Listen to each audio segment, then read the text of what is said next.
But I know my Filipinos already. There's something very warm and particular about Filipino culture and how they treat family.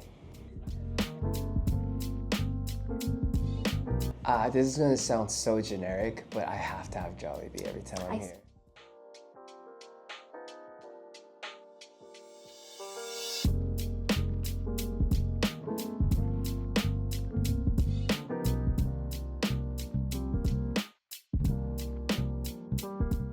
It feels a little different because it's probably going to be one of my last times doing headline shows in Asia for a bit. Yeah, I feel like there's been a few factors that have made it hard to sustain it, but I want to make like a really, really great memory that can last for a few years, at least till I can come back. So yeah, I'm really excited for this show.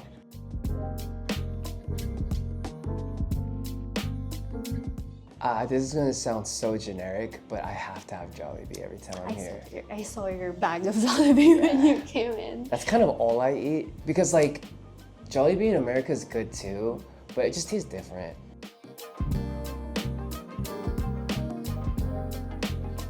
So I get the 4-piece family bucket with rice and gravy on the side, no drink.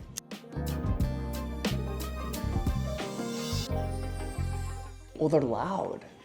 They're loud and they jump like crazy, and you know, sometimes in other territories or like other places I have to be like, let's go a few times for it to like start getting, but I know my Filipinos already from the jump, so I just don't have to worry about it. That's one less thing I can worry about during shows. I don't think there has been a show where I haven't been like, this is fire. Yeah.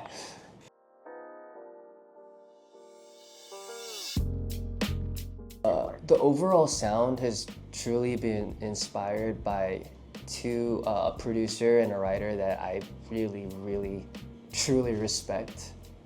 One's name is Kyle, and the other is Brady. And those boys are so talented, and I'm so blessed to be able to work with them. But I got to meet them, and then I got to just kind of encounter like this new sound of like this organic plus synthy, but like also like kind of, it's a little different, but it feels a little more organic than the music that I normally make. So they have been incredibly helpful in that journey.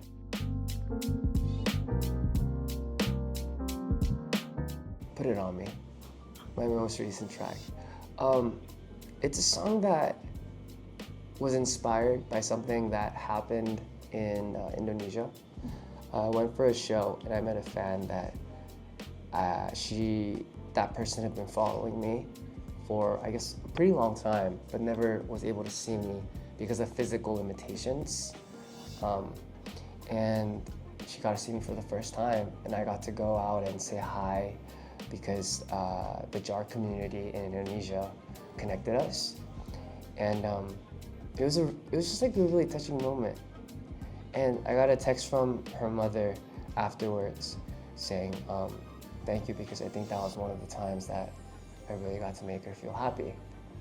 And as a human being, I think we all feel a little worthless sometimes and kind of feel like, what is the purpose of all this and what am I here for?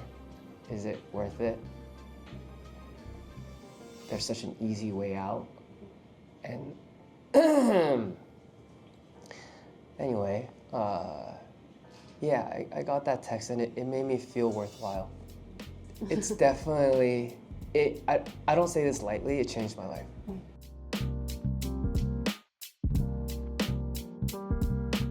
I don't know. In my earlier years in music, I was given a booklet with like 8 pillars of rules to follow to write music, and because of that, because I had written so many songs and found success with that with my previous project, I became arrogant, and I stopped evolving.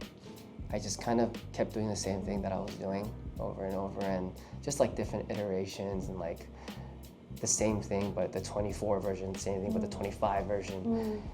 And now in this new project, I was humbled incredibly forcefully against my will, but for the betterment. And I think because of that, and being able to kind of take my ego and kill it, and starting from the ground up again, and working with so many incredible writers and producers, and being able to see the world through their lens, I think I've become a much, much stronger artist. Not even in all aspects of songwriting, ideating, top lining, production elements, and just like, I don't know. I feel like as a human being, I'm just more proud of myself now. Yeah.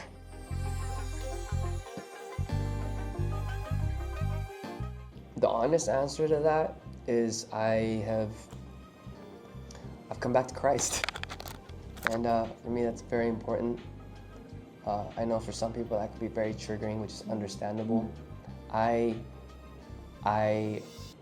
agree with the pastor that I listen to named Philip Anthony Mitchell that the biggest enemy to Christianity in the United States is the pulpit, which is the pastors who preach it, but don't act like it. And yeah, for me, it's been this. And although I make mistakes and I fall short, I think everything has been stemming from my want to do better.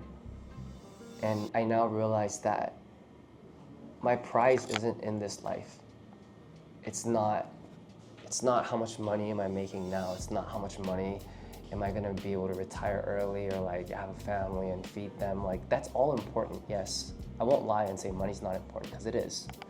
But I realized that my true prize lies in the life after this, where I get to go, and when I go up to heaven, God's gonna show me all the things I did bad, but I hope that at the end of it, I could hear him tell me, well done.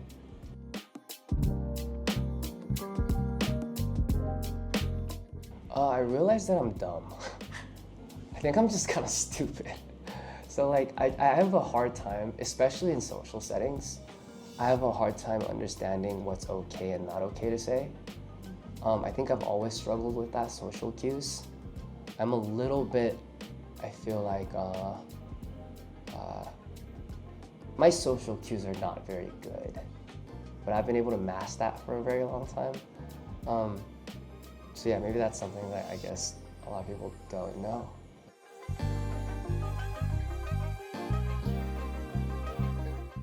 Lombard, I forgot exactly what their name is. They did Raining in Manila. Lola Moore. Lola Moore, Yeah. sorry.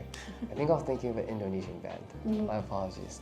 But they're someone that I think is very interesting, and I would like to collaborate with them, because that song is obviously Raining in Manila. It's just so predominant. But also, I have like this theme in my career where like every time I go on tour, music, the rain follows me. Like I landed yesterday, it was raining, and to the point where I have an EP called When the Rain Stopped Following Me. Yeah.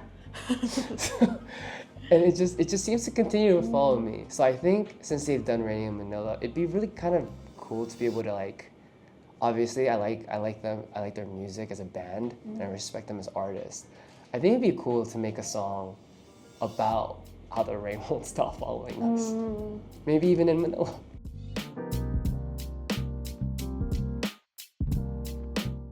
Right now, I'm kind of on a Maki binge. Yeah. His news project is really interesting to me. It reminds me a lot of, and I say this from a fan perspective, it reminds me a lot of my music too. So I'm like, whoa, this is really sick.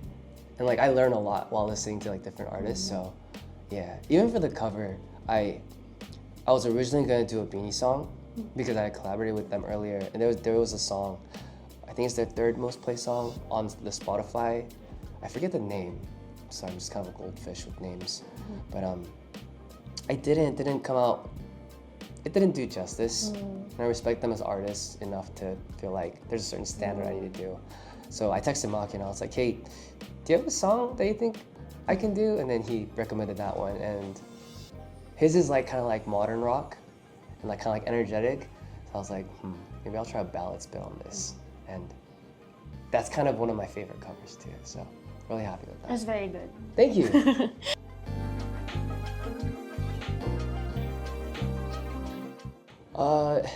I think I won't be doing any headline tours in Asia anytime soon. For the next few years, I think I'm going to focus on very specific markets. I will be in Asia, but just like headline tours is not a thing that is financially possible for me right now.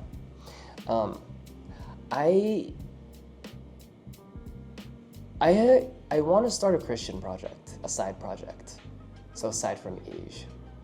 But that's still in ideating mode. But I think I'm slowly getting to a phase where all the songs I write about are kind of about God. Like, it may not sound like it, but I have a song called It's Good to Be Back. And the lyrics, like, if you just read them at face value, like, you could take them however you want. It could be like someone who, the pre-chorus goes, I got used to the dark until you turn on a light. You put your hand on my heart, then you brought me back to life. It's good to be back. And it could sound like someone that's helped you while you were hurting, while you were like a friend or a family member, but all my music has just recently been about God. So I kind of feel like the natural progression is to do a Christian project.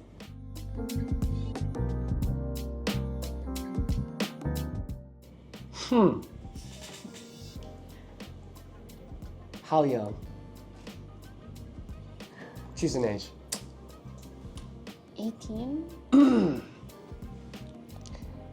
At 18, I think I would have heard my music, and it probably wouldn't have been for me. I think I would have been like, it's alright. Probably passed it by. I think I grew older, and the older I grew, music taste definitely changes, but over the last 3 years, I've done a lot of like mental maturing, because I feel like because I went to Korea at 17, 18, and I came back at like 29. I think I was stuck at like 17, 18 for those 10 years, or those 12 years. I've been doing a lot of catch up.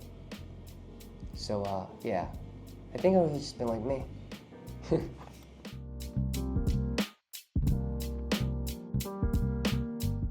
Ooh, definitely something about family. I think it'd be a joyous song. It would definitely be a celebratory, because I've been to so many parties back in LA when I used to go to college. All my friends were Filipino, so there's something very warm and particular about Filipino culture and how they treat family, and I think it'd probably be that. Yeah. Thank you for having me. I appreciate it. Good luck and have fun on the rest of the tour. I will. I hope you have a good time. I shall. I'll try my best. But thank you guys. So I appreciate your time, guys.